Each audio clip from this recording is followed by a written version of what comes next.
Bonjour à toutes et à tous.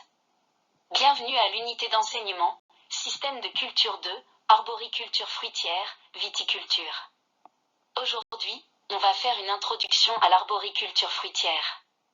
Tout d'abord, on doit savoir ce qu'est l'arboriculture fruitière.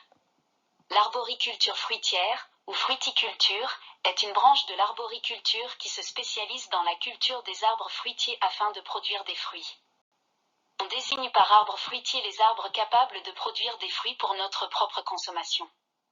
Cependant, il y a lieu de signaler que le terme « arbre fruitier » n'inclut pas les arbres capables de produire des fruits mais qui ne sont pas cultivés ou produits par l'homme. On doit également attirer votre attention sur le fait que tous les fruits consommés par l'homme ne sont pas produits par les arbres. Certains sont produits par des plantes herbacées, comme les melons, les pastèques et les fraises ou par des arbustes et arbrisseaux.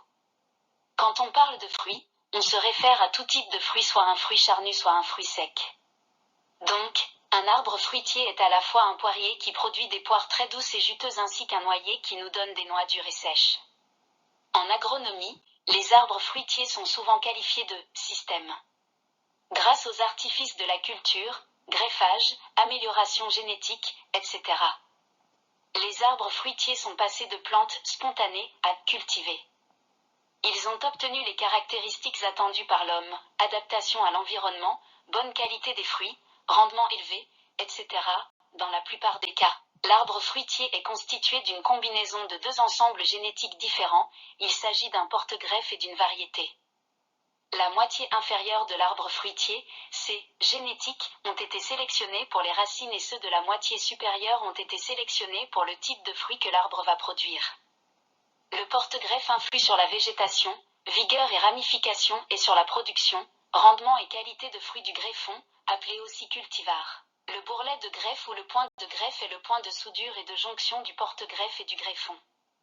On passe maintenant à la pratique de l'arboriculture fruitière, qui généralement se pratique de trois manières. Premièrement, l'arboriculture familiale, qui se pratique dans des jardins privés, parfois peu productives.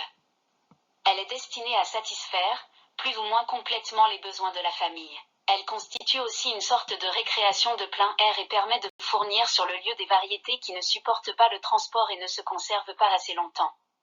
Deuxièmement, l'arboriculture intensive, qui se pratique dans des vergers spécialisés, généralement palissés, pour approvisionner le marché en fruits frais ou en fruits destinés à la transformation industrielle.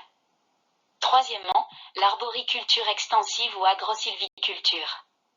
Pour certaines exploitations, il s'agit d'une source de revenus secondaires et complémentaires, impliquant principalement des arbres à haute tige avec un grand espacement pour faire place à des cultures supplémentaires, en particulier des prairies. Elle fournit principalement des fruits pour l'industrie. C'était tout pour aujourd'hui. Merci pour votre attention et la prochaine vidéo.